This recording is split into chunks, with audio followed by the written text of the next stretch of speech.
how it can change the atmosphere and let people be more engaging, and not to see Monday being so dreaded, not to see Monday as being that day that evil strive. He wants them to see Monday as an holy day. You know, if you go to United Arab Emirates, their Sunday over there is the beginning of the week. They go to work. Their Saturday comes their Sunday. We can have the same scenario in Anambra because of the insecurity situation we have in Anambra. And now this Monday has been declared by the governor that let us have prayer session. We all know we are Christians. Either you are Christian in Nigeria or you're Muslim, or you are the other religion that has to be traditional. But the fact remains, let's see how we can decimate evil arrangement. People can decide to shoot light and reject darkness. Over time, the sit-at-home order, it has been like walking in the darkness. But now, the governor has brought light. Let's see how many people will embrace it. And at the end of the day, what becomes of the people of Anambra after the prayer session? They go to work. It is more or less to encourage them to come out from their hiding on Monday. That has been the normal month. That has been the new order as at that time. But now, the governor is bringing a fresh air to let people know on Monday, I need to go to prayer. When I leave the prayer, I have to go to work. The governor will do more by seeing how the lives and property will be protected to checkmate further the activities of the people of the underworld. Wow, I like your perspective to this. Now, Shola, like I said, I'm not against prayer. Like, I just needed clarity, a clarity of context, and you put it clear right there. The people need a reworking of their mind, because, like you have said, the Monday has been dreaded. Let's just hope that it's a path that they can tow. Let's just hope we can take 1 hour off that day and pray and then get back to work, so we don't also lose the day from sit at home to prayer. Prayer can do a lot, but people also need to work. So that's it. And also in the news yesterday was the Grammys in the news, and there were a few awards here and there, but Angelique Kidjo has won the 2022 Grammy in Best Global Music Album. This was what Burna Boy brought home last year, and in this category she took it away from the likes of Wizkid and of course Made, Femi Kuti, and yeah.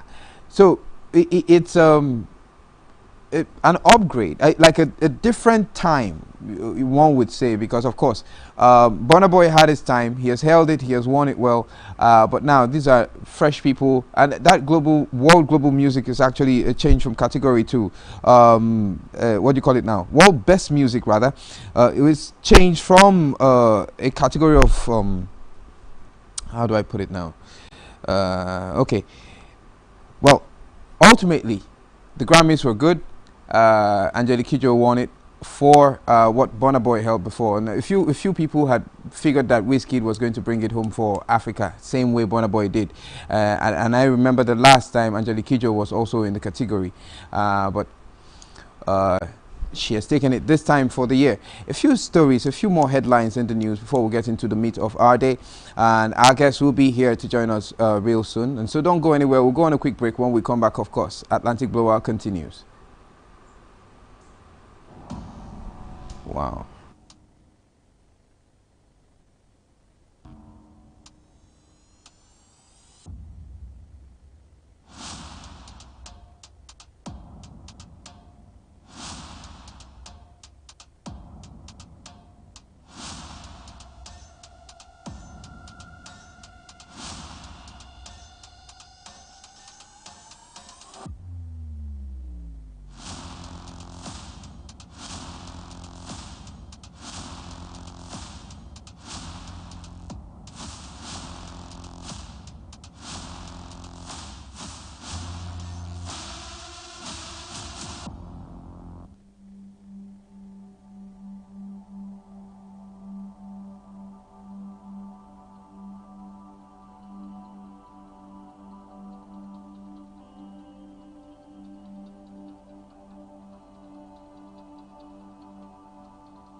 Welcome back. So on today's stories, we have Dangote Refinery set to decongest roads of fuel-laden tankers, and also looking into the 2023 politics. Port Harcourt constituency 2 to get a new rep in 2023, and also in line or rather follow up of the 2023 presidency watch, we must rise up against dictators in River State. That's what Dagogo Peterside says.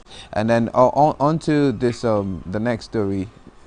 Looking still on the 2023 elections, Banky W told to step down from politics, and the NNPC says we will remit 322.45 billion naira proceeds from 4 ICOs in April, and that's what it is. So we'll walk through our stories this morning. My guest is Ikechi Nwogu right here in the studio. He's a leadership coach, and he'll be helping us get context through these stories that are in the news. Don't go anywhere. Quick break. When we come back, of course, we'll get into the heart of the conversation. From land across the ocean to the land beyond the mountains, through the Sahara, we bring unspoken news, live analysis, expert discussions on trending stories in politics, business, socio-economy, sports, and documentaries. So catch all the updates on the happenings around the globe. Stay focused on the fact today, only on ATN.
On the facts, breaking news, and in-depth interviews on a wide range of topics. Atlantic Television Network, home for in-depth reportage, facts, professionalism, all the news you need. Atlantic Television Network, Atlantic Television Network. Atlantic Television Network, anchoring facts.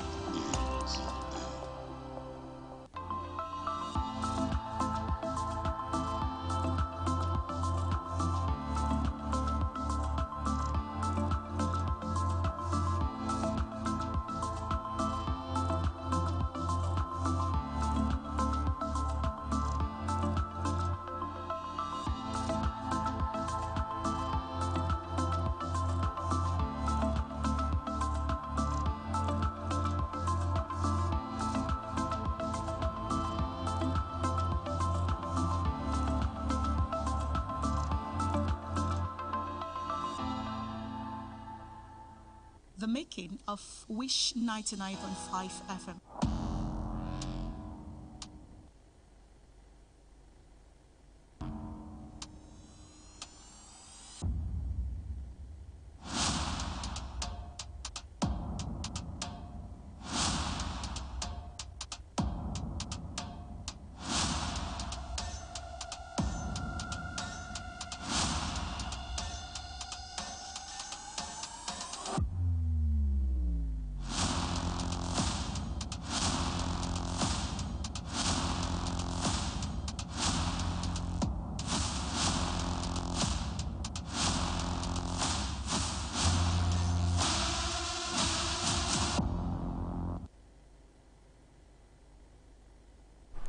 Welcome back. It's Atlantic Blowout. Right here. Guest is in the studio today, Sir Ikechi Nwogu.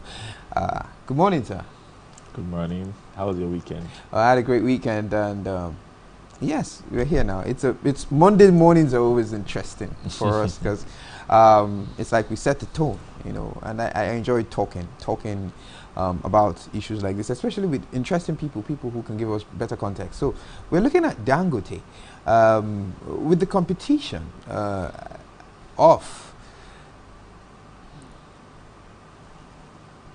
looking at the new system that has been put in place. Dangote has put the refinery in place, and of course people are now asking what are the benefits of this, and we know what tankers do on the roads, on the main roads, on the regular, but we have a chance now to say, okay, well, this refinery is going to do more as regards servicing Nigerians. With the completion of a landfall point at the site of the Dangote Petroleum Refinery and a petrochemical farm, the conglomerate says it is ready to decongest Nigerian roads of petroleum-laden trucks. The executive director of strategy, capital projects and portfolio development for the Dangote Group has said this on Sunday when he conducted the Ministry of Information and Culture, Alhaji Lai Mohammed, around the refinery.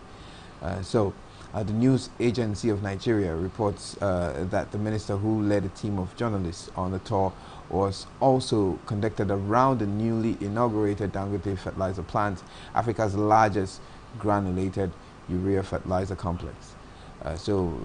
Edwin, that's the director, says the landfall point dredged in the Atlantic Ocean will allow ships loading crude oil to the refinery to berth and discharge for product.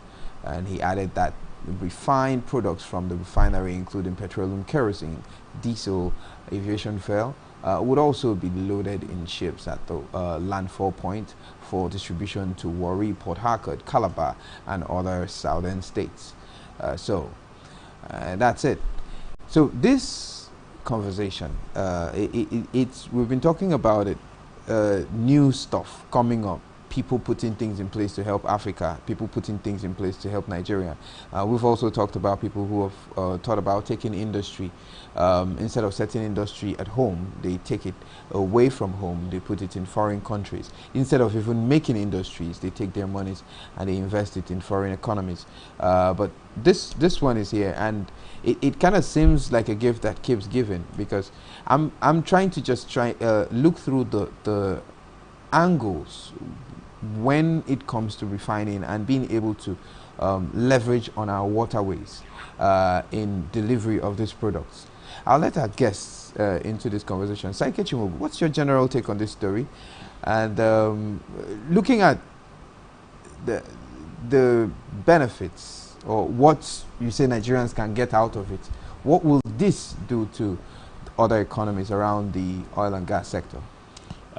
Commendable really for Aliko Dangote. I mean, it takes some bit of leadership strength, or a great deal of leadership strength, to begin to think nation, begin to think nationhood, begin to think national development. And Dangote has been at the forefront of nationalism for several years, spanning through decades now. And you can imagine the heart, the large heart, the father's heart that he has, you know, to take on national issues. He's been in the cement business, he's been in the food business, now he's into oil and gas. And, you know, he has his way of pitching his tent where it matters most, you know, in terms of our coexistence as a people.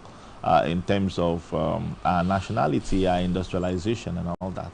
So it's a good one, him coming into the oil and gas sector, him coming into the refinery. I mean, the refinery is a huge project anywhere in the world. And for several decades, Nigeria has sought to refine crude products outside the shores of Nigeria. So by the time you explore the entire value chain, you can count the losses, you know, as against refining her products here in Nigeria. Several efforts have been made to revamp the existing refineries in Nigeria. But then it seems like more of losses than blessings. And now with the deregulation of the sector, the downstream sector, we have we have prospects for increased competition. But the question now is, who's there to compete with Aliko Dangote? Now, with the benefit of his refinery is the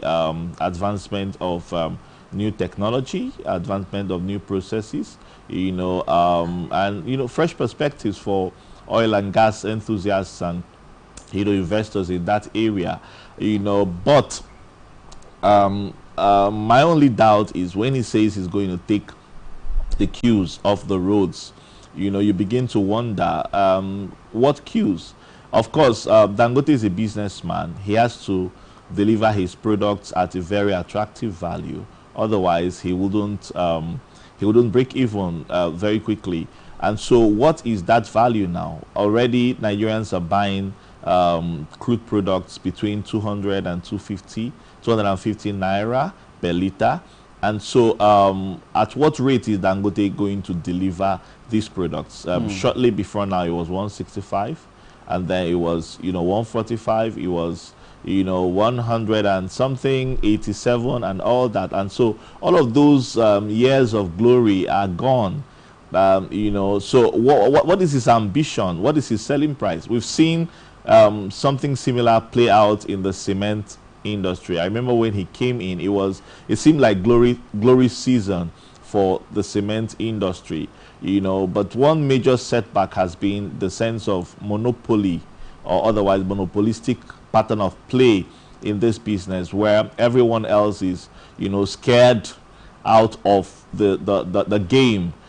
So where are the Ibeto cements of this world? Where's the Eagle cement of this world? Where are the Atlas cements of this world? And all of that. So it now becomes like, okay, Dangote refinery becomes, one, a monopolist, and number two, an alternative to the Nigerian refining system. So now the introduction of the Dangote refinery shouldn't actually put a stop to the NNPC processes, to the existing refineries and the modernization and jack-up of the refineries. But this is Nigeria. My fear as a person could be around the fact that, okay, it's now rest time for what be made. So let's switch focus to Dangote refinery. All interests and all oil and gas political play would now be shifted to the Dangote refinery, and all of that would put some pressure, on the refinery, and also the cost would now become so huge on the end users. And so for the end users, we may not expect to enjoy too much glory. That is my personal fear, as against what we will dream on a natural day. Okay, so I like a few things that you've touched, and I'm going to follow you on them. First, that part of diversion of what ought to happen for the nation, where the nation should be focused on, because these are key players, key stakeholders are being taken on tours. They're being we appreciate that Dangote is holding it for us, but as a nation, we've obviously come to that point where we should have had a couple of these refineries, if not more than a couple, around. So yes, there will be the concern of shifting focus. Two, there will be the concern of monopoly. But let's talk ports, right? Let's talk ports. What do you think these will do for these places? It's going to inject a lot in Warri. It's going to inject a lot in Port Harcourt. That's Rivers State. We're looking at other ports that are there, Calabar and other southern states, as it said. What do you think would this entire business system will do for us here in the south? Oh well, I think it's left for the ports. I wouldn't blame this directly on Dangote this time around. I think it's left for the ports to identify with other creative means to exist.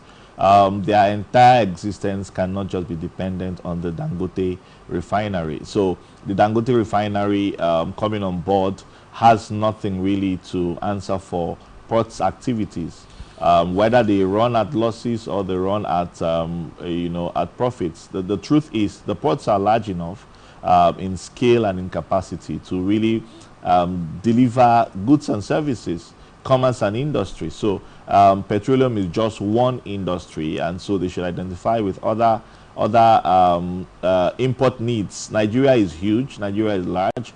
Nigeria has a lot of demands. Yeah. So wherever Dangote choose to import or export from, is immaterial right now. Whether it's Lagos or all of that, I think it left for them the ports gamers to work out arrangements with him to seek how proper distribution of these products could be carried out. So the ports have to be safe and accommodating for him. He's a businessman. He looks at the lines of best fits, and of course he has to recover value for investment over time. And so it wouldn't really be his business if a particular port in the case is really not ready to deal. He moves on to what works, and for me that's more about it. All right, so let's talk a little bit of sabotage now. There was in the news last week, it was reported that there were some people who tried to steal some stuff at the refinery, although they were repelled by the police. One of them shot. But let's talk sabotage from the angle of business people who own trucks. It was said a while ago that some business players killed the railway transport system so that they could leverage on their trucking business. They would grow those businesses. It was said a while ago. A few people have suggested it. There's been some analysis around that. But we're here now, and Dangote is saying this is going to happen. So that means trailers, the ones that go through from Lagos, drive from Lagos all the way down to Port Harcourt, to other places, that movement, how is it going to play out with the unions, right? The stakeholders, the business people, the truck owners, the people who now own trucks, and kind of consider that, although he's suggesting these things, shooting them directly where it can fit the South, but some people would have preferred other measures. What do you think about that? Oh, well, for me, I think sabotage is something the Nigerian government should have begun to look at. I mean, we're talking oil and gas today.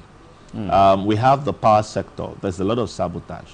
We have a lot of oligarchs who would rather bring in generators, into the system than let power work.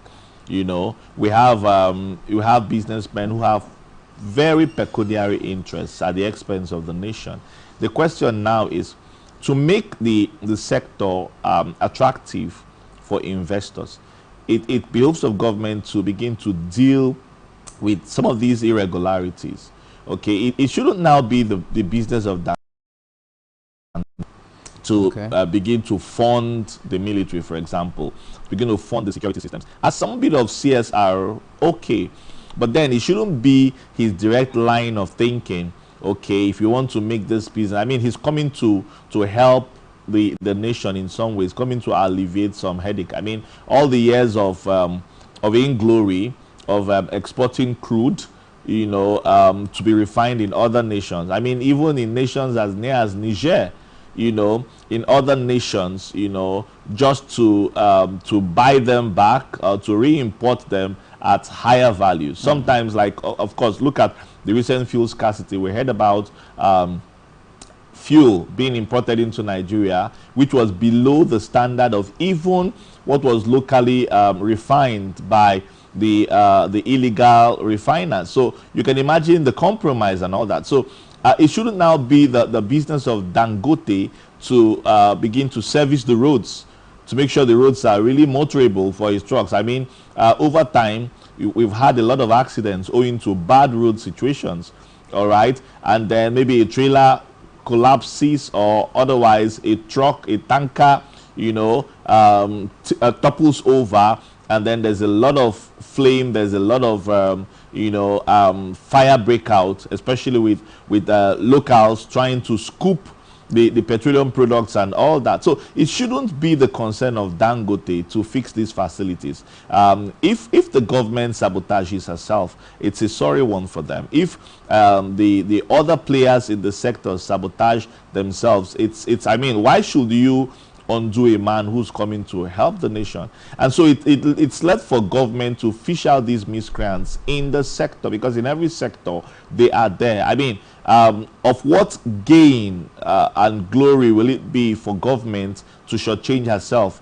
Government over the years seems to have been careless over these basic things. I mean, that's why a lot of sectors in Nigeria have been seen to die out very quickly. We talked about saboteurs at the railway gameplay. We've talked about saboteurs everywhere, even in football, you know. And so for me, every nation should pride herself in successes, in fishing out miscreants, in dealing the pie, and ensuring that, you know, there is glory for the nation. So it's meaningless for Nigeria if we really can't think about, you know, the entire value chain, okay, to enhance this production. So beyond setting up the refinery is the smooth running of the economics of scale, you know, to ensure that at the end of the day, not just Dangote, but the sector becomes richly attractive for other interest players around the world, both in Nigeria and other countries, so that there will be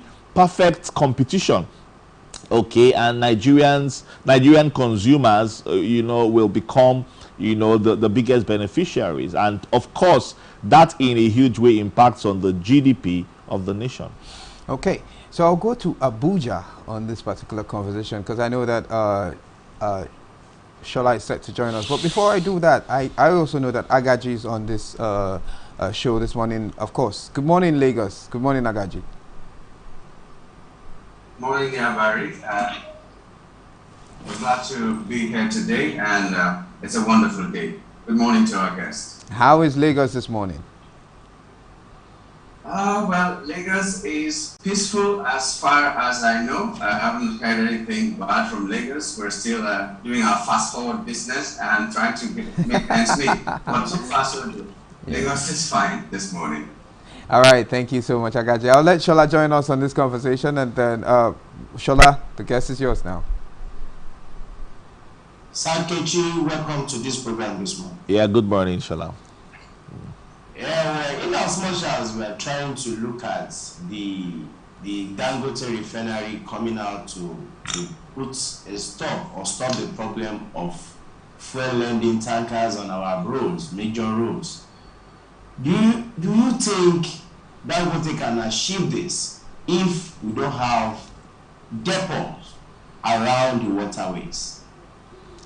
It's going to be difficult. It's really going to be difficult. Like I said, it has to be a perfect team play. So we have investors coming in to say, hey, I'm going to set up depots to this capacity, okay, around the waterways. But if Dangote is interested in that level of play, then it's up to him. But I don't see Dangote owning the refineries and then owning the depots as well as owning the tankers. It will be too much investment and too much involvement for one man alone to carry. And then of course, I mean, it might deviate him a little from his focus. So it is left for interest parties to set up the depots. Now you know that crude is being refined as a certainty, and you know that, I mean, the reason why we haven't had the depots being so attractive and of course increasing in numbers is because of the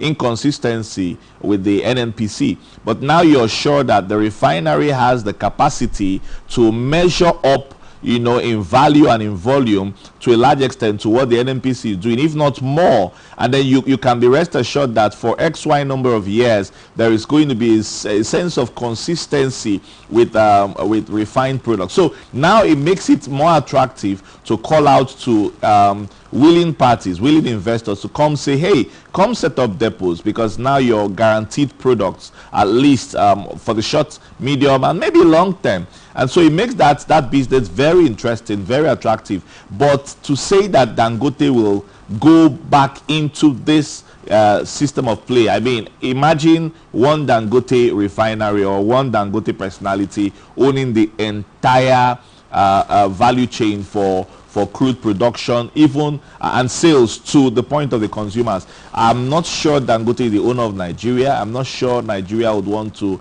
devolve such you know, power and worth to just one individual.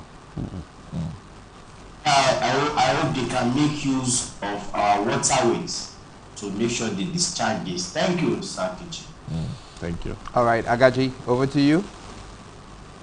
Yes.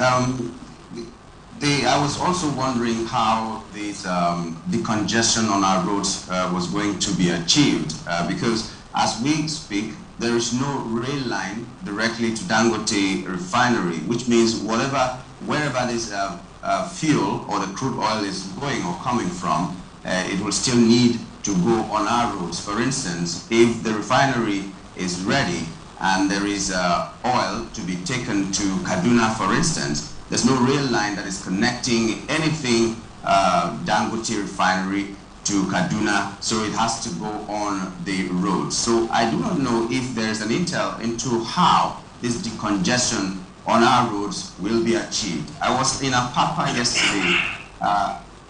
Whole lots of roads, lanes of roads were more or less condemned because there are trucks there parked and just waiting, and I don't know when they will move, and they're using one lane, and at some point you cannot use a car or a bus to get in there. You have to use a bike. So wow, it's a problem. So when he says that there's going to be he's going to reduce this congestion on our roads, I wonder how he's going to achieve this. Do you think it is possible? Yeah, anything is possible if you try.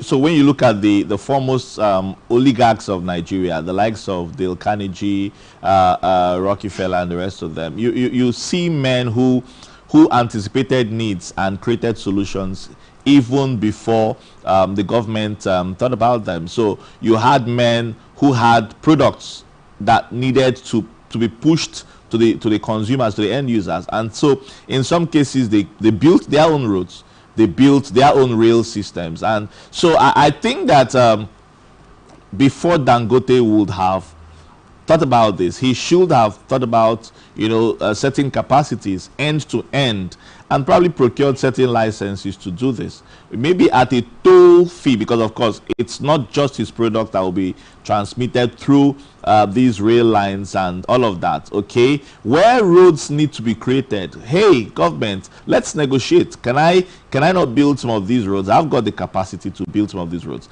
I've got the capacity to build some of these rails, and over XY number of years I would recoup the money if others are also going to benefit from these. Or otherwise, he says to government, okay, let's renegotiate our tax system.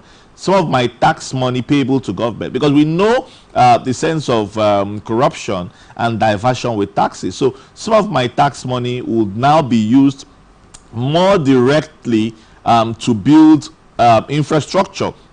First, for my own benefit, and secondly, for the benefit of Nigerians. Of course, if we have rails, okay, then maybe some bit of surveillance would also be enhanced. But primarily, it is for the business of not even the congestion of roads. It's not his headache. The business of transporting the crude products to various parts of the country where they are needed. And so, whilst government is thinking about this, you know, someone like Dangote would have advanced the course, and it makes things work when large-scale investors and oligarchs think in this fashion. It enhances the slow pace of government procedures, government processes, government bureaucracies. Okay, over time, government could pay back either directly or indirectly. But to say that government will begin to think about rails, the politics of why must it be Dangote refinery, why must it be this and that, will begin to come in, and some of those tendencies will be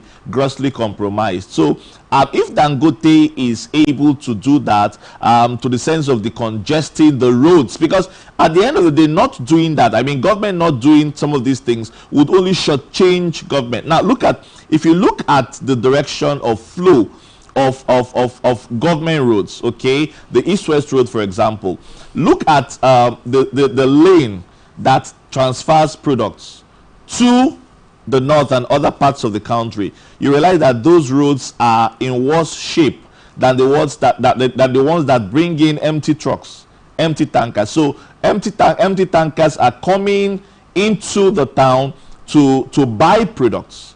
Those lanes, whether it's by coincidence or by observation, those lanes seem to be in less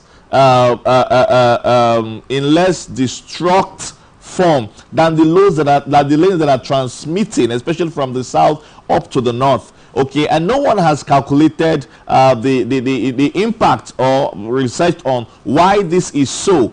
And so the roads, so when you mount so much pressure on the roads, I mean transporting products and distributing products, indirectly government comes back to repair the roads, to fix the roads. So what best means of transportation can government provide to transport goods and services to service industries from the point of production down to the point of distribution and all that? So for me, I want us to begin to balance out, issues, to such an extent that, yeah, you can see from A to B, and look, this is the best thing to do, to save us these other costs that may not be factored directly and immediately into the entire production or product line, from production to distribution and all that. That's my thinking personally.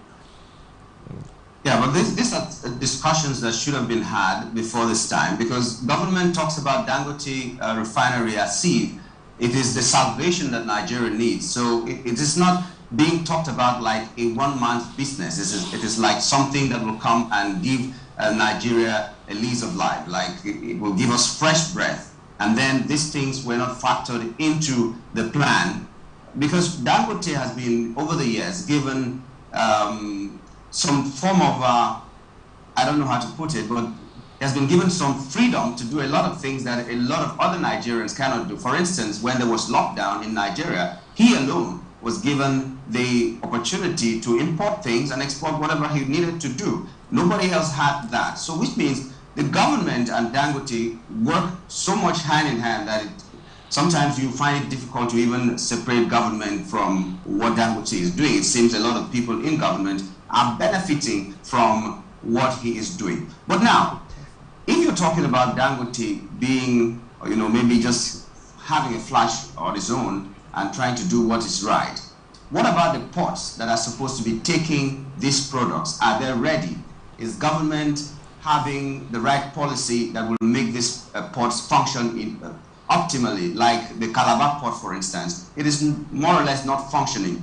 So do you think the government is ready to take on this new responsibility that will be brought to them by what Dangote intends to do? Do you think the government is ready?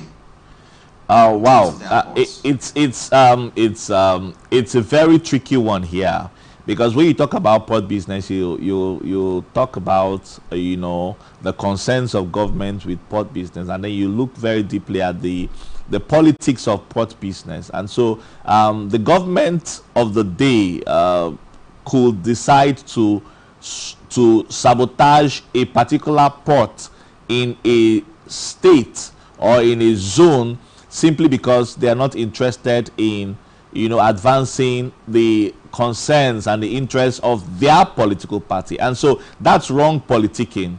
I mean, you realize that it seems as though the government at the center is more interested in the Lagos port, because they are, of course, affiliates along party interests and all that. Then when you come down to the south, you don't see too much of interaction between the government and this, because over time you would have heard them say, why don't you switch camps to our particular political interest and all that. That shouldn't be so.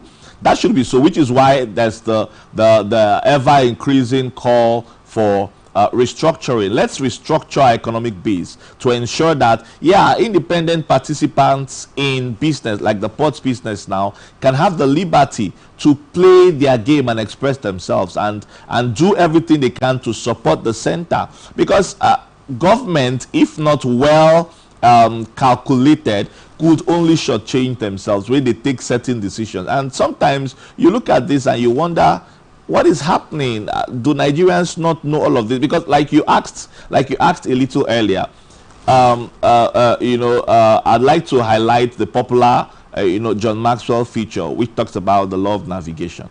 So before you even start, you should have sat down to make meaningful calculations end to end. What is the entire process flow, from production to consumption? What is the entire, so what do we have? Factor in what needs to be repaired, factor in the costs of maintenance of these facilities seamlessly. A seamless scale has to be designed so that there will be no stoppage, there will be no wreckage, there will be a perfect flow end to end. But unfortunately, you and I know that even though government has the capacity to do that, we are always concerned about private interests, pecuniary benefits to some of the keynote players, for which some of these things would not be done. We're talking about petroleum products today. What about agric products? What about other products? I mean, why should government... Petroleum seems to be like the major income earner of the Nigerian economy, and so one would expect that the NNPC, which is the administrative seat, should have created all of these platforms to ensure a smooth flow. But you and I know that you still do not have answers to questions like all of the oil revenue. What is it used for? It's probably shared at some tables by leading politicians in the system at the expense of Nigerians. And of course, you would realize that, you would always remember that government is you and I.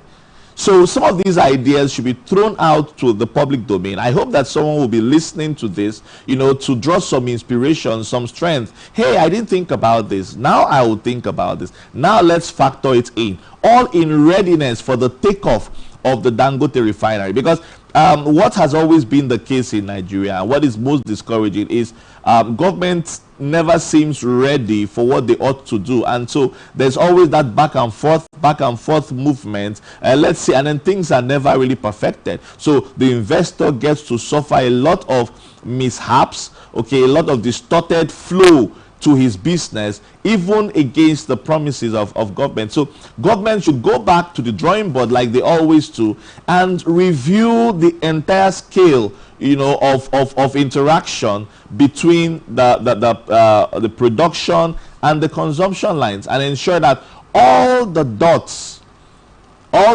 are fitted very properly, all the T's are crossed very properly, all the I's are dotted very properly, and then we can say, yes, indeed, we're ready for the takeoff, not just of the Dangote refinery, but also other interested players. Also, we will now, a few weeks ago, we're discussing the modular refinery thing, and government in Nigeria seems to make more of promises and less of deliveries. There are always bottlenecks to the flow, and what is responsible for this, and how effectively has the government been able to deal with these issues?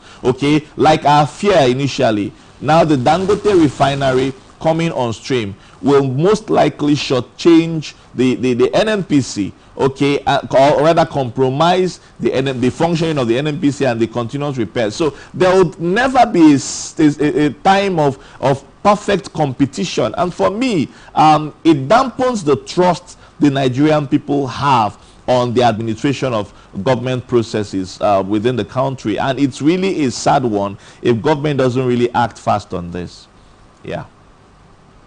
Yeah, you have highlighted it. Never also asked a question about it, and it's almost like everybody's concerned, this monopoly that may rear its head, because a lot of people, whether right or wrong, say Dangote doesn't do well in competition. He's not a good competitor. It's like whenever there's competition, his aim is to eliminate the competition in one way or the other. But if you were to suggest, how can this be avoided so that it doesn't have to be the be-all, the only cock that crows? Because that definitely can't be good for business. Oh, well, right now the fear is that it seems the inevitable. We haven't heard about licenses issued to other participants in the industry. We haven't heard about other refineries coming on stream. And so the one area this could be mitigated to some extent is issuing of licenses to modular refinery players. That, to a very large extent, will commoditize the products and bring it close home to the people. So Dangote refinery does the big deal, and then the modular refineries here and there would accommodate other financial houses that may not be up to the ski scale. Apart from that, government by now should have given us maybe some light into the next decade, the next 20 years, okay, in terms of you know, a timetable or a time schedule or a time map for investors in this area to come in. I know that there are interested parties from the Arab world, the Middle East, you know, the Americas and the rest of them who would want to come into Nigeria. But of course, they are asking questions and they are looking out for their safety and their interests. So when I come into this area, what's the need for me? What's my benefit? What is my break-even point? What is the certainty of turnaround? What are the risks to my doing business? So if the area, if the sector is not very attractive and their safety and security is not properly assured, you know, then they will not come. And so that's the thing we talk about, the ease of doing business, okay, and making the system attractive for investors to come in and thrive. And of course, in how many years will I recover returns on investment? So that will make it attractive for other players to come in. But the question is government really interested in all of that? Government in Nigeria will be more interested in going behind to cut deals with Aliko Dangote, and it makes him a prime factor. So over the years, you've seen this play out. He becomes like the face of government, you know, at the front end, and then of course you've had the government interests, some of the generals and the big boys playing behind to represent this. So they would rather invest behind, from stolen money, they invest behind to aid you know, the functioning, the setup and functioning, or the financing of the refinery. And then this comes, you know, at the expense of Nigerians. So government themselves is not interested in killing the monopoly in the system. A lot of government thinkers are shallow-minded individuals that would rather think about personal benefits, for which they would find a way to own shares, for want of a better word, to own shares in the Dangote company, than find that selfless,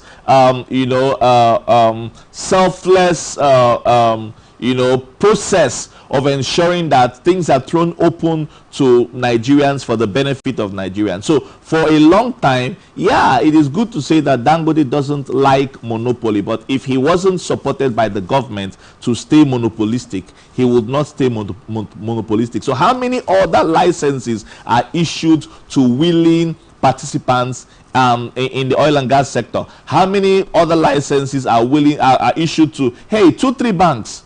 I remember when Dangote was setting up, the government was part of the negotiation team.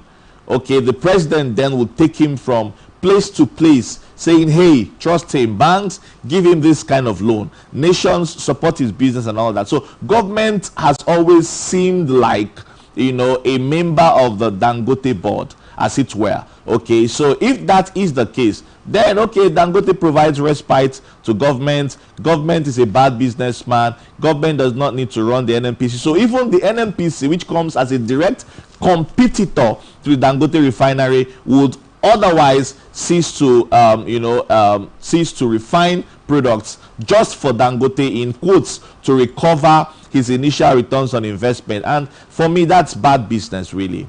That's bad business. Okay, let me digress a little bit, but still on oil and gas, if I may.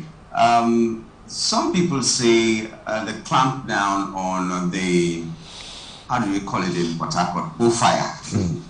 It's a good thing, while others say instead of totally clamping down on these people, they should be co-opted, as it were, and given guidelines on how to do this thing legally so that it will be done well, and then there will be no cutting corners to make sure that they make ends meet for themselves, because this is an illegal business. Do you think these illegal, I put that, illegal refineries should be given a chance to become legal and do things the right way, or a total clampdown and destruction of these is the way to go? I see a lot of creativity even in illegality. And so I think government should invest more time and investigative strength in the process of illegality in Nigeria. I mean, for a criminal to think through the stream of you know, action and actually blow out, you realize that a lot of thought would have come into it, a lot of process. I mean, the technology of refining crude, okay, is a delicate technology. It's delicate to life, it's delicate to the products and all that. You know, a major line of illegality is in the crude production, I mean procurement. Where do they get the crude from? But then government should not be too destructive in every sense. I mean, there should be research, there should be studies carried out. Let's interact with these people, sit down with them. Okay, how can we help you to help us? How can we monitor your processes? How can we issue licenses to you? Okay, you're going to pay this, because at the end of the day, the boys will still find better means to do this and not get caught. You know, and so Nigeria will always find a way to shortchange itself. If I were, I would sit down with them. I wouldn't just put an end to illegal refining. Let's legalize it. Let's legalize it. How do we do that? Let's issue licenses to these boys. Let's create a database. Okay, let's know how many players there are. Let's unionize them. Okay, let's have a league of these refiners. Oh, you have the capacity to refine crude. Come teach us how you're doing this. Oh, no. At the end of the day, this is destructive to the climate, this is destructive to the environment. Are there no better means? Throw them back into the research table and let them begin to find better ways, fitting ways to address this decay. And then they come back to you and then you license them. Now there's a face to this. There's a location to this. You know where they are. You have an entire database, and you have a better map of their production capacity, and you have a sense of grip over what is going on in this area. But no, in Nigeria, all we want to do is destroy. We really don't care and all that. But I will tell you, while you come out very early in Port Harcourt, you see that it's still going on. There are some untouchables. There are some untouchables, okay, and so it always seems as though, I mean, if the security personnel are involved in this, who are you sending after the bad boys? Are you sending me? I mean, if it's my oga at the top, okay, who's doing this? What are you going to do? So everybody seems helpless, and it's sad. It's sad. But the truth of the matter is that if we find a way to identify with these processes, we can convert illegality to legality just by licensing them and ensuring that government is not cut out of the benefit table. Okay, so government owns the crude, and then the crude is sold to these refiners, and then you license them, and then they are known. And if anyone defaults, you have a location, you have an address, you have a face to this. Since it's illegal, I'm sure there are part of those who steal, as they always say, that crude is being stolen by people who are unknown. I'm sure if they license them, they will know who gets what, and they will sell them, and the government will be better for it. Absolutely. And that's the summary of what I expect government to be thinking about. I mean, it's been going on for years. It's been going on for years, for many years. So government should have articulated all of this by now, because this is not the first time this is on the discussion table. A lot of this has been, you know, dished out to them. Government in Nigeria is a very intelligent system. They get all the intelligence reports from here and there. I mean, just the same way you have maybe a whistleblower tell you that crude is being refined here. Government interacts, okay? Governors interact, commissioners interact. So a lot of suggestions like these would have come in. And by the time you make those calculations side by side, you realize that it is going to be cheaper for government and more beneficial both to government and the people, and even the illegal refiners, to be licensed. Okay, then you can you can better protect the environment, you can better protect the citizens, you can also better protect the refiners, and you find ways with modern technology to scale up. And of course, it just deals the pie very easily. And for me, I feel it's upward thinking, and they should begin to think in this dimension as well. Thank you very much. Never, back to you. All right. Quick break. When we get back to it, we are going to talk about leadership in a different dimension now. We know that in this time, in this era, a lot of people want to hold power and keep it. But different crops of politicians out there, and the dynamics are changing.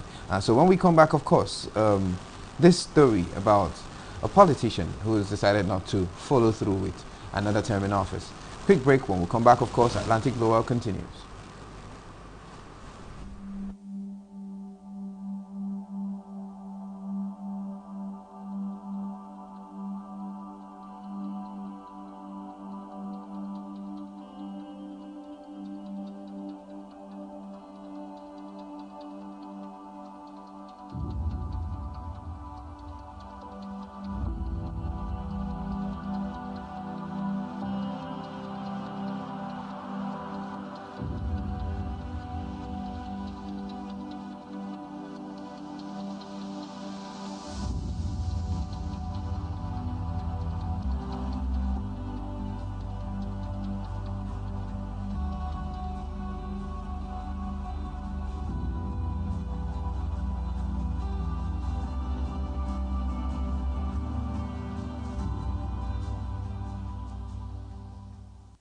From the line across the ocean to the land beyond the mountains, through the Sahara, we bring all sport news, live analysis, expert discussions on trending stories in politics, business, socio-economy, sports, and documentaries.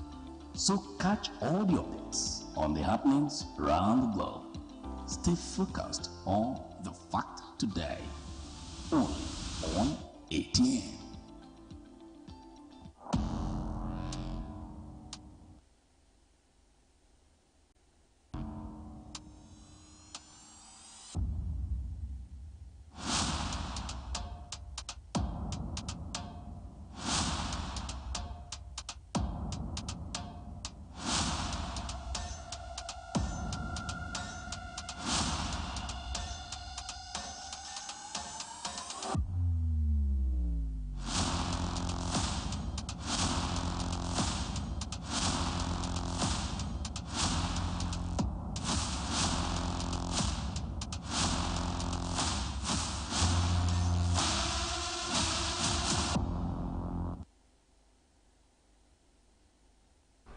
Welcome back to Atlantic Blowout right here on Atlantic Television Network. Now on to this particular story. As politicians jostle for their next meal tickets towards the 2023 elections, claims of group buying forms for politicians coaxing them to contest for new office in the 2023 election. We have this one standing on the side. Honorable the Rep Chinyere Igwe, member representing Port Harcourt Constituency 2 in the 9th Assembly. And guess what? He turns down the pressure to run for a third tenure to give room for other eligible members of Port Harcourt Constituency 2 to contest and give their bits in service of the people of Port Harcourt Constituency 2.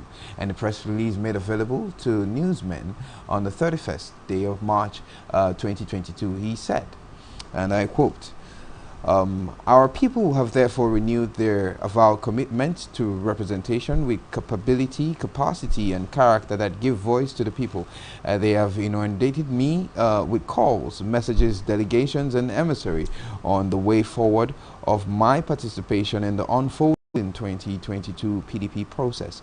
My commitments to free, just, and fair society pushed me into wider consultations with my wife and children, family members and associates, well-wishers, colleagues, and friends across the length and breadth of Nigeria, because I will not and never take your support for granted. There is a bad news and good news. The good news is that we have built a strong-willed political career spanning over 3 decades, during which we've built a close-knitted fellowship that we must not disappoint under any circumstance.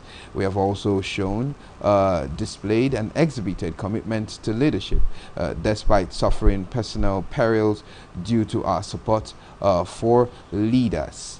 It is on this record that we will never and will never betray our leaders. Our loyalty has always remained unshaken, steadfast, and solid as the Northern Star. However, the bad news is that our commitment has become our albatross and our greatest undoing. It is therefore on this note that I apologize to you all that I shall not and will not participate in the PDP 2022 nomination process. I think this is where I just get to dock it, end quote. But the story is quite appealing, and why I would say quite appealing is I thought about, first thing that hit me when I read the story was a breath of fresh air. Breath of fresh air, because we know that a lot of people want power, and when some people are put in some positions, they don't want to go because, of course, the privileges, the leverage they could have as people who are in government, different roles they may need to play, but we know how we are in Africa, and of course being in government. But this story is one that we're looking into now. Now, I want to look at the angle of leadership, because Saike Chinwogu is a leadership coach. So speak to this story. What's your take on it? Yeah, for me, I would it comes with mixed blessings, really. The reasons are simple. Yeah, it's on the upside. It seems like a different mindset from what we're used to. Not just as a legislator, but as a player in the political arena. Now, in Africa generally, for several years we have decried sit-tight rulerships. Okay, where a ruler comes on stream and wants to stay there forever. We've had rulers rule us for 40 years, almost 50 years, and all that. We've had the Muammar Gaddafis of this world, the Hosni Mubaraks of this world, and all that. It seems the Paul Bears of this world, and it seems like a thing, you know. So when you have tasted government money, it's good to die in government space, you know. And of course, just of recent, there was a publication about people who have done nothing but benefit richly from taxpayers' money. Okay, so there was an entire listing of politicians, mostly from 1999 till date, and that's almost 24 years. And what else have they done? What were they doing before then? And most of them were not even working. They just came into politics, and so it seems like politics is a huge industry. And so please don't ever leave politics, both directly and indirectly. So even when you retire from being governor of your state, then you want to become a legislator, you want to become a senator and die out there. So you have a lot of senators who were former ministers, who were former commissioners, and then the senators who are fresh line senators want to become presidents or governors and all that. And so it revolves around itself. But for a mindset here, for a man to say, okay, I think it's time to exit the scene, let's inject new blood, it seems like a different style of thinking. But then it creates a gap. It creates the gap of experience, because the business of legislation requires wits, it requires experience. And so it would not be a healthy flow of processes for us to always have new entrants into the block. I mean, in terms of legislation. So a lot of training, a lot of investment goes into that. And for which, like in other climes, in the United States, for example, we love to make reference to the US, you have some career legislators. You have legislators who have been there for decades. 1, 2, 3, 4 decades in the case. And so look at the bite that these ones bring into the office. Now, in those climes, it's not really about earnings. It's also not really about constituency projects, but rather constituency concerns. What are the concerns of your constituents? So in the UK system, you could reach out to your MP. You send a mail to your MP, and then your MP, you know, responds to you directly, and he looks at your concerns, no matter how minute they seem to be, because that's what he's there for. He's there to represent you. They're your representatives. Okay, so but in Nigeria, for example, I think we do not quite understand the work of the legislator, and which is why the when you see your legislator, when you see your representative, you expect him to build schools for you. You expect him to build roads for you. Oh, what has he done? When you hear people say, what has he done? They are referring to how much of the largesse have the people, you know, enjoyed in his time, how much of the money spraying and money spinning out. But it's not the work of the legislator. A lot of us need to come to terms with what the real legislator's work is. The legislator is a go-between between the people and the government. He's a negotiator. Okay, he draws down the interests of the people to government, and then from government to the people. He becomes the friend of the state government. He becomes the friend of the federal government. Beyond making laws, he finds ways to arbitrate. Okay, to go between. He's a middle man. He's a middle player in the field, and then he brings down the dividends of democracy. He brings on a sense of attractiveness to the plight of the people, to the government of the day, for better yieldedness. And so when we understand the game of legislation that way, we understand that it's more about lawmaking and not really about, you know, interests, financial interests, economic benefits to the grassroots. And so this requires a depth of experience spanning through several years. Okay, and so the game of legislation is not really for everybody. But of course, we know the way politics is played in Nigeria. We would only take this news item at the surface, understanding fully well that there are likelihoods. Maybe someone has come in and said, okay, you've enjoyed enough, let it go round. It's my turn now, or the turn of another person, and then pressures are being mounted on him for which he's got to exit the scene. It's commendable, but then for me, it comes with mixed feelings. I'm not particularly excited about the fact that such a seasoned personality, such an experienced hand will be exiting the scene. Who's coming in for him? Is he going to do better? What is his plan? Does he do well enough and all that? Meanwhile, the man exiting the scene, when you look at the real core achievements of the people, what is the level of impact that he has made? Did he have a vision? Has he accomplished his vision? Like Paul in the Bible would say, I have fought the good fight, I have accomplished my cause. Has he accomplished his cause?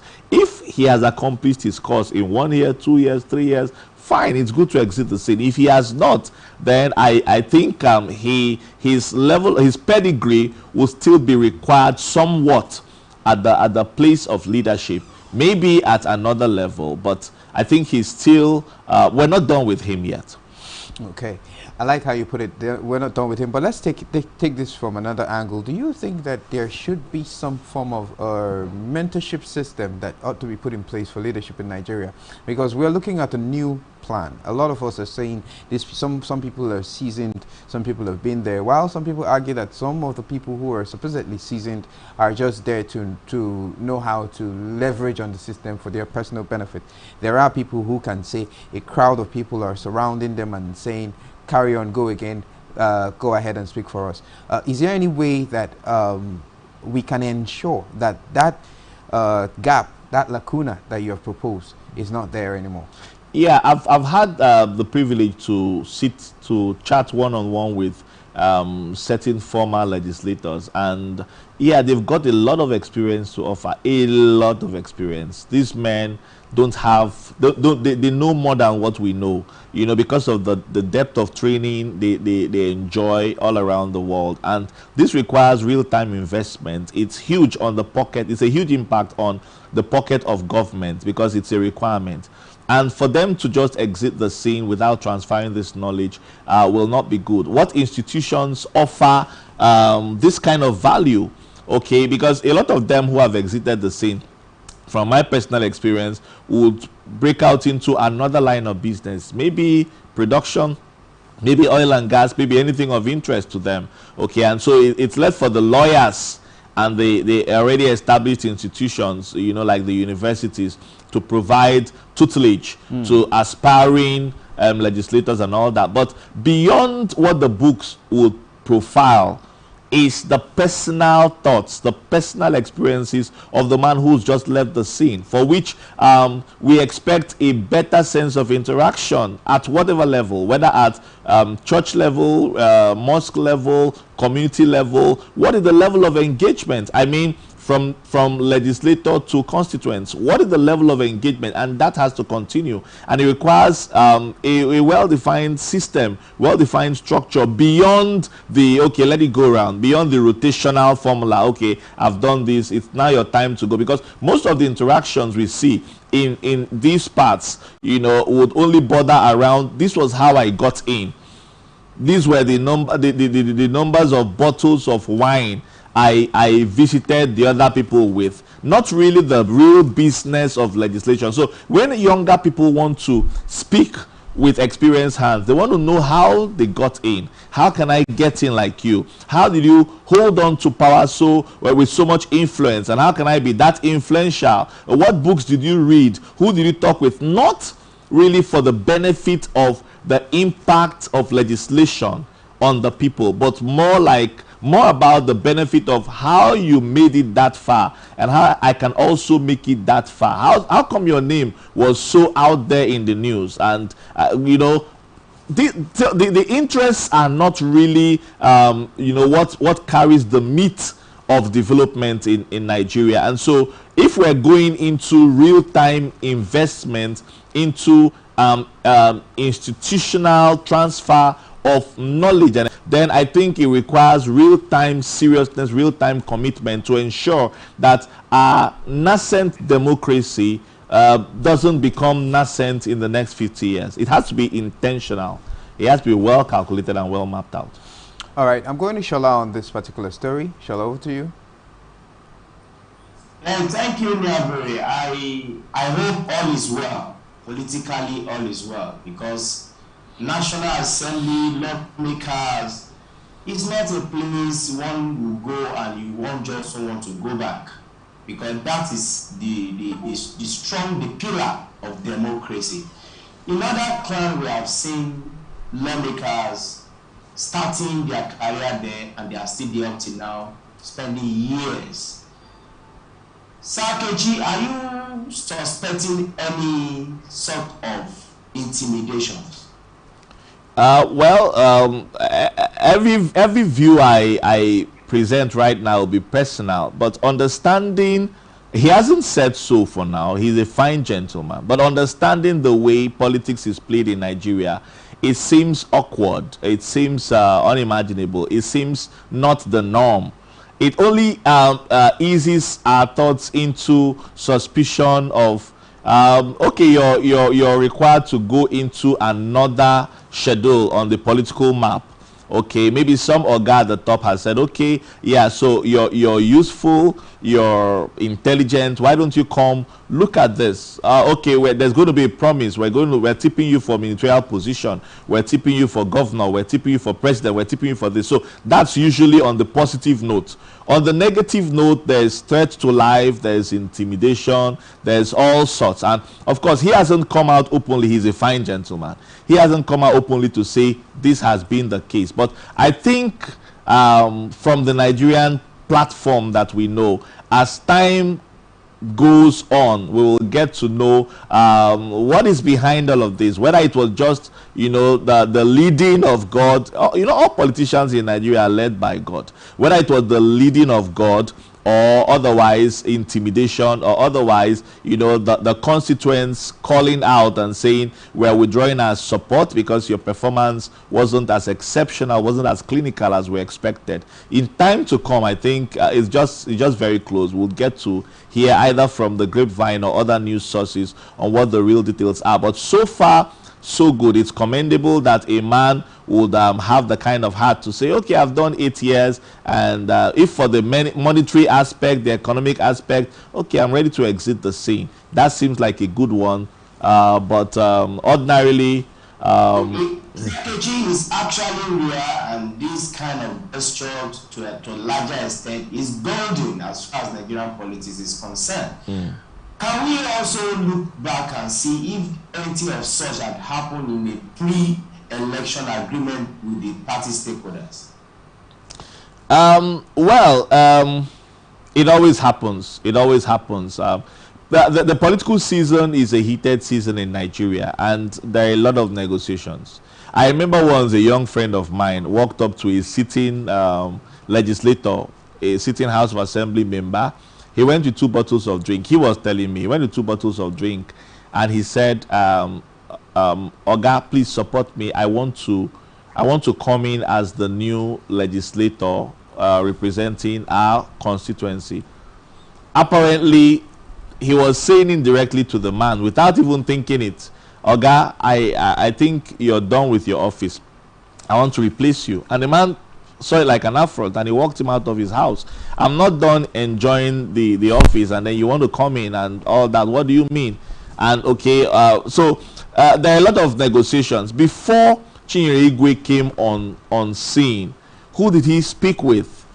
What oaths did he make? You remember the Jonathan Obasanjo disagreement, when Obasanjo came out openly and said Jonathan had signed to a promise of departing the office after 1 term. So all of those things are likelihoods. We've had people go as far as the Okija shrine to swear on oath, to jump coffins on negotiation promise that I will do this, I will do that, and I will step down. So a lot would have gone on behind the scenes that we were not privy to, you know. But for now, it only seems like a gentleman's arrangement to say, I'm done with this office and I want to come out. But I tell you what, there are more than 100 interests lined up, okay, waiting for the endorsement of some political godfather to say, okay, as Chinyere Igwe is stepping out, I am stepping in. But if Chinyere Igwe was interested in something else, well, we'll get to find out. If he wants to upscale,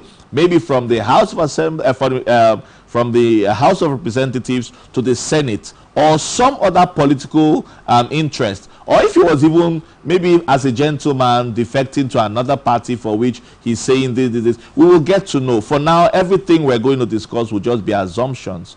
Yeah. He has to come up clear before his supporters because of his political career. Absolutely. Thank you very much. Because he will be leaving a lot of his followers in a state of confusion, because they have chosen him to be their leaders. What becomes their fate? Where will they stand? What will become their life? Because every political leader must consider the life and the future of their followers. Let's not also forget, you know, the part of the game that says 2 things. If your legislator is not delivering on schedule, you could vote him out. There's a whole process of withdrawing support from him. So that is another angle to look at this. Alternatively, why do you cut short his leadership, okay, a couple of months to his departure? So why don't you just wait him out and don't support him again? So maybe as a deep politician, he would have also had some perceptions from the, you know, the body language of his supporters, and he's saying, look, I'd rather not be embarrassed. I'd rather step out, you know, exit the stage when the ovation is loudest. Who knows? But yeah, all of those things are speculative. I think in time to come, the details will just be out there in the open. But so far, so good. It's commendable that I wish more of our presidents and more of our governors would begin to look in the way of one term and then they step aside, hoping that they would have accomplished that cause. Like I said earlier, I fought the good fight, I've accomplished my cause. But whatever be the case, this is democracy in the making, and it's a good one for our democracy, irrespective. Yeah, we'll be waiting for his homecoming celebration soon. Yeah. Thank you. Thank you. All right, Lagos, Agaji, over to you. Yes, I have a lot of politicians as friends, and sometimes when they get into office, I just wait, and then when they hand over, I send them a message, congratulations, I'm happy that you survived it, and that is the end, because there's so much pressure that comes to these people. But like Niabari asked, Kechi now, Niabari asked about mentorship, whether there should be something deliberate or that. In Lagos State, for instance, there is a pool of politicians who are maybe not on the corridors of power, as it were, but they belong to what they call in Lagos a Governor's Advisory Council. They may not be commissioners, they may not be ministers, but they have been there and they have the experience, so they tend to be the ones to take some of the major decisions for the governor so that he doesn't have to fail alone or win alone. But it may not be constitutional, but there still exists a governor's advisory committee. So when we're looking at mentorship of any sort, do you think a contraption like this one, like this one, Governor's Advisory Council, by any other name, should be one of the things that we look at, where we can get people with this kind of experience that Chinyere, who is leaving the scene now, has, can belong to and still contribute to the development of the nation without necessarily being in an elective position. Could that be an option? Yeah, that's absolutely in demand. So we have cases where people who have retired from the academia are not just thrown into the villages, but then they are brought back into some economic advisory council of the government at any level. So we've had cases where some of these people at the local level, the local government chairman identifies with all the professors and all the high-ranking academics in his domain, and he invites them and he sits over with them, because this is residual wisdom. Before you die out, it is required that you tell us all of what you know. He commits them to some engagement once in a while, and they are, I mean, this is without remuneration, really. No more than maybe some basic fuel support and all that, because a lot of these men are made, you know. And of course, you realize that some of these people are friends of the government. They are of the elitist class. When they get sick, they still fall back on the government of the day, either at local level or state level, to release some money to support their treatment, either abroad or something at that level. So it's a handshake of benefits, right, to the government and to the people, you know. But then what is important is it helps for continuity, it helps for sustainability of government, because in every state, in every LGA, let's start from local council, in every LGA, you've had lists and lists of very wise and outstanding personalities, fine personalities who really need to transfer wisdom and experience to the government of the day, and then the government exits the scene after a couple of years, and then, you know, it becomes a cycle of wisdom, a cycle of wits, and of course you now see they become consultants of some sorts, not just for the government of their states. Professor Soludo got in a few men and women, distinguished personality, both from and from without Anambra, and he said, look, I want you to support me to create a blueprint, to create a map for my administration. And all of this is implored, really, if you really want to make for advancement of a people. Unfortunately, sometimes it's mismanaged, because now it becomes only an exchange. So they would come up with blueprints for the government, which the government doesn't quite, play with, run with. Okay, so it becomes almost like a waste of efforts. We see it happen over and over. I mean, if the president had men like this, which of course he does, other than the kitchen cabinet, other than the cabal, if the governors had men like this, other than their very small circle, you realize that Nigeria would have been a lot better than this, because we've had distinguished personalities. Okay, but somehow you're doing this for the government. I mean, no man wants his advice to be thrown away. So you have a lot of Nigerians, for example, in the diaspora, who could very easily be consulted, not for appointment, but for advisory positions of play, both directly and indirectly, or otherwise once in a while, maybe not a direct line appointment. But then if the government of the day actually does take their counsel, I mean, just a while ago we were discussing the oil and gas sector. We've had that sector not working as it should. So it's one other thing to have the government take their counsel. It's yet another thing to have these men not even come and overburden the government of the day, because we've had godfatherism, okay, where an exiting governor wants to indirectly run the state for his successive governor. So all of that is abuse. So abuse is a major reason where you're overstretching the bounds of your influence. So these men now want to use their influence to ensure that only their children will benefit. So I was governor, I saw something from Jigawa, I don't know, it's still on social media, so I don't know, I hope it's not true, where Sule Lamido now wants to go back to the Senate, okay, because he's not given he's not sure he'll be president of Nigeria by the PDP, and then or an aspirant. Then his son is reflection and abusing the privilege of their interaction, and so it just makes a mess of everything, really.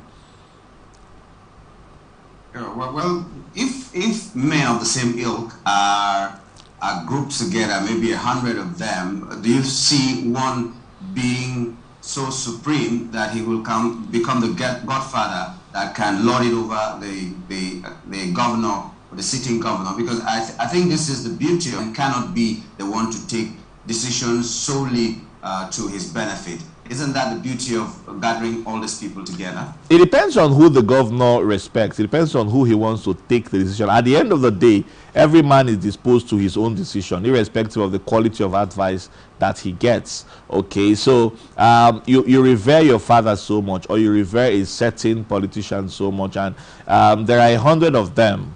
Okay, but then you choose because of the particular role. Maybe he bankrolled you in the days of your startup, okay, and you've come this far, and you just want to pledge allegiance. So we've seen it happen. We've had displays of temperament here. So one governor could just take to a particular individual, even though there are 1,000 of them, and then he feels whatever this man says, his counsel comes supreme.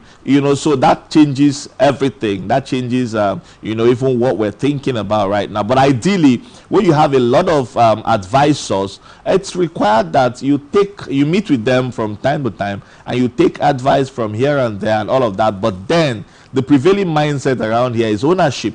I want to own the governor's decisions. So you have some men doing all sorts of things just to be the one man that stands out before the heart of government, even to the extent of blackmailing and betraying other people. And we've seen that go around, and it's really messy. So there are 100 advisors, and then one person goes behind all the time to talk down on others. Governor, did you know that this? Or President, did you know that the other man said the other one about you? Just to shift him away and get him closer. So all of that is messy, and you wonder why we do all of this.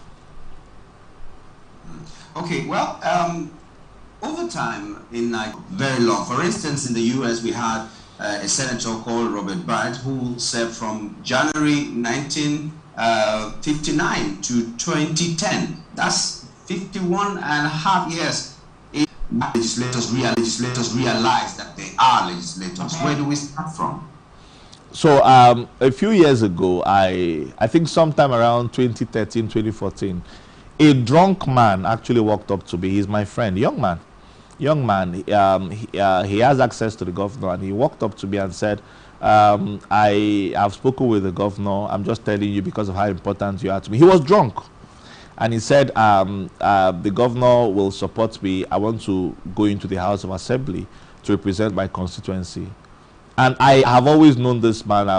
Yeah, you could assess a man's capacity to some extent, not to every extent. I've known him as someone that would rather take things for himself and not even share with his brothers or share with the neighbors. You know, this kind of personality that whenever you give something for the community, he takes all of the money and then he runs away. And after 3 months, he returns when everyone would have forgiven him. You know, that kind of personality. And he said he wanted to be a legislator and to myself carry the ballot boxes and all that. And I'm asking myself, if for intellectual capacity, will this man indicate this interest? If not for the attractiveness of the office, the pay, the value add to their pockets, the power it brings them, will this man be saying this? And so that's a common thing. I think the night and all that, and all of a sudden, a legislator, a senator, a house member, even a House of Assembly member, all of a sudden becomes a billionaire.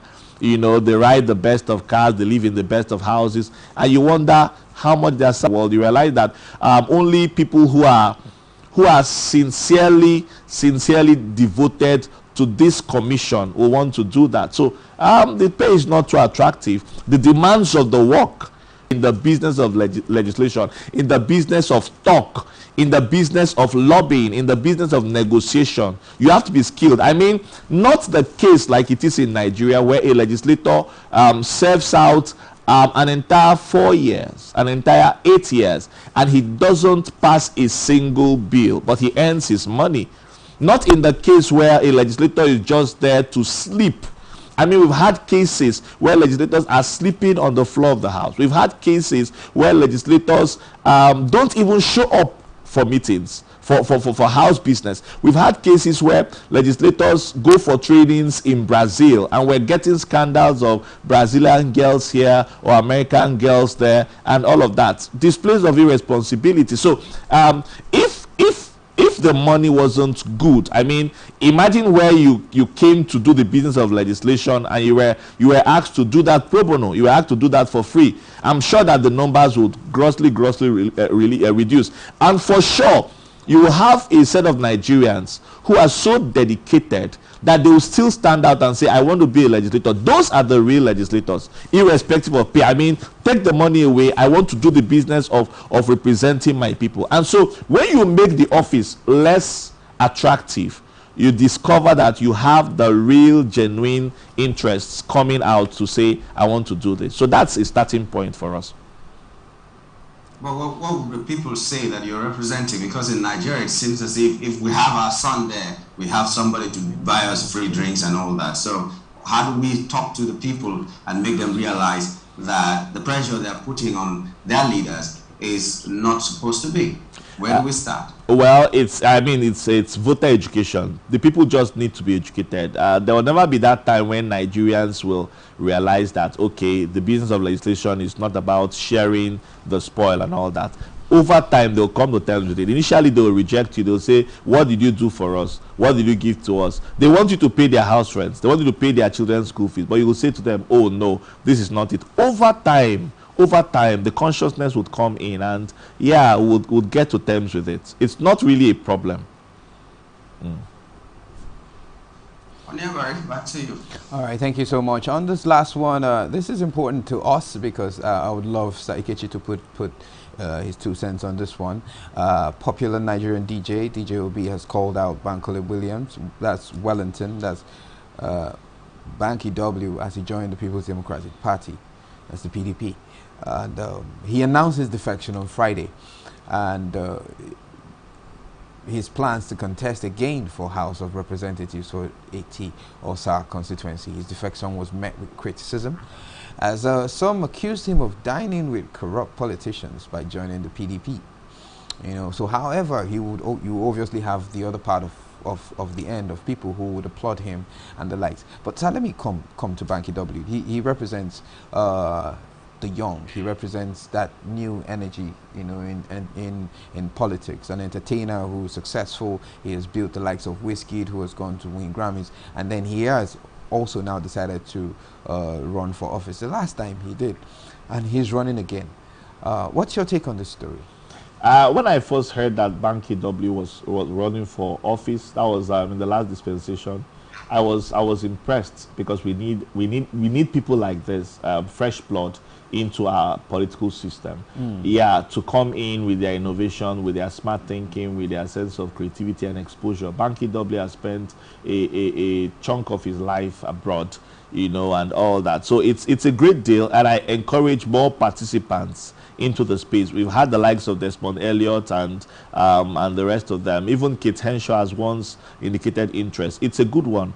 Yeah, but then, like someone said, they are going to dine with the corrupt. I really don't buy into that view. It's within his rights to do so. It's within his rights to defect from party to party. If he's got something to offer, and he was once in a small, insignificant political party that doesn't quite have the structure, there's nothing wrong in coming into the PDP or the APC or a better established political interest to come and compete with, you know, the bigwigs, the corrupt, the dirty, the clean.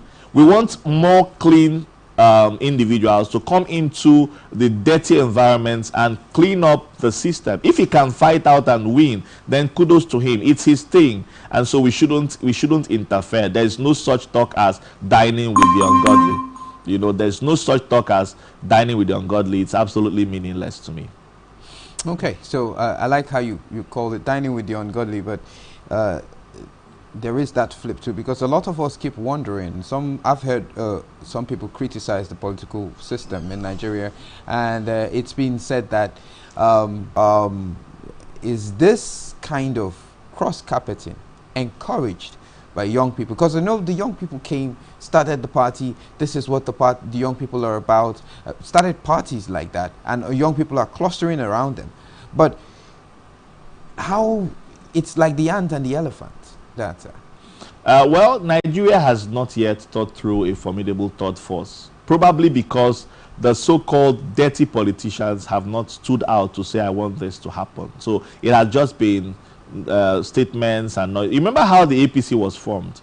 The APC was non-existent, and it seemed as though the PDP was that mammoth dirty party, until a few individuals who wanted to test their credibility came, some from the CPC, some from ABGA, some from, you know, the Action Congress and all that, and all the other smaller affiliates, and then they came together and formed another force, which became a second force. Now, we had hoped that this second movement would become a lot better than the PDP, but eventually most of those who were distressed go in there and fight for a space to get their voices heard, okay, so they can begin to, if possible, you must not stand out for office, but you could mentor, you could make suggestions, you could join committees, and that's where the change must not be governor and president and legislator straight up. You walk through the system, walk through your growth, but within that process of growth, you're mentoring people, you're influencing people, and you're bringing on the change that Nigerians require. It will take time, but that is the way to go, really, even without coming up with a thought force. Yeah.